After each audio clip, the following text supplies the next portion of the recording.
Zee 24 तास एक पाऊल पुढे। मागासवर्गीय विद्यार्थ्यांच्या शिक्षणासाठी त्यांना शिष्यवृत्ती देण्याची तरतूद सरकारने केली आहे, पण त्याचे 3 तेरा वाचलेत। गेल्या 2 वर्षात हजारो विद्यार्थ्यांची कोट्यवधी रुपयांची रक्कम थकीत आहे आणि धक्कादायक बाब म्हणजे समाज कल्याण विभागाकडे त्यासाठी निधीच नसल्याचं समोर आलंय।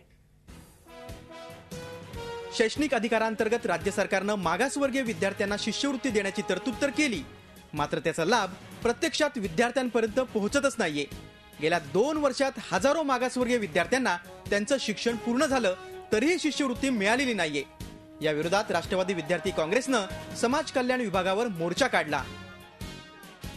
आम्ही फॉर्म वगैरे भरले होते, पण नंतरला आम्हाला फॉर्म म्हणजे त्यासाठी आम्ही ओल्ड कस्टमला जाऊन माझ्या वडिलांनी वगैरे मी पण म्हणजे खूप आम्ही फेऱ्या घातल्या का ह्याच्यासाठी म्हणजे उत्पन्नाच्या दाखल्यासाठी ते सगळं केलं आम्ही आणि आम्ही सगळं फॉर्म वगैरे भरले, पण अजून 2 वर्ष आले म्हणजे आता 13 FY ला गेलो। मला अजून स्कॉलरशिप माझ्या अकाउंटमध्ये जमा वगैरे काय झालेली नाही। बऱ्याच वेळा 2-2 वर्ष पाठपुरा करून त्यांच्या बँकेमध्ये नवीन अकाउंट ओपन करून देखील त्या ठिकाणी त्यांना शिष्यवृत्ती मिळालेली नाहीये।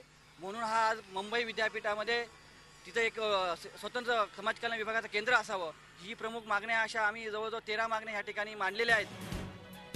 गेल्या वर्षी मुंबईत ओबीसीच्या 2744 विद्यार्थ्यांच्या शिष्यवृत्तीची 4,24,00,000 रक्कम देणं बाकी आहे। एससीच्या 3 विद्यार्थ्यांच्या शिष्यवृत्तीची 1,76,00,000 थकबाकी आहे।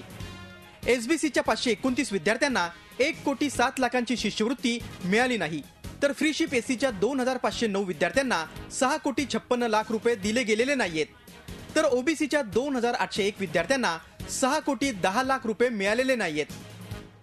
शिष्यवृत्तीचे कोट्यवधी रुपये अजून समाज कल्याण विभागानं दिलेले नाहीयेत। याबाबत समाज कल्याण विभागही हतबल आहे, कारण विद्यार्थ्यांना देण्यासाठी त्यांच्याकडे निधीच उपलब्ध होत नाही। 17.5 लाख विद्यार्थी ऑनलाईन नॅशनल बँकमध्ये अकाउंट उघडले आणि त्यांना आपण ही स्कॉलरशिप दिली आहे। फक्त आपण जे म्हणतात ते बऱ्याचशा विद्यार्थ्यांना मिळाली नाही, त्याचं कारण असं आहे की ओबीसी मध्ये खूप मोठ्या प्रमाणात आपलं बॅकलॉग शिल्लक आहे। बॅकलॉग म्हणण्याच्या ऐवजी मागच्या वर्षीचे 800 कोटी रुपये आपले देणं आहे। मागासवर्गीय विद्यार्थ्यांना शिक्षण घेण्यात यावं यासाठी शिष्यवृत्ती योजना सुरू झाली, पण त्याची अंमलबजावणीच होत नाही। मग शिक्षणासाठी प्रोत्साहन कसं मिळणार? योजनेच्या मूळ हेतूलाच हरताळ फासला जाणार असेल तर अशा योजना काय कामाच्या? दीपाली जगताप, झी मीडिया, मुंबई। झी 24 तास एक पाऊल पुढे।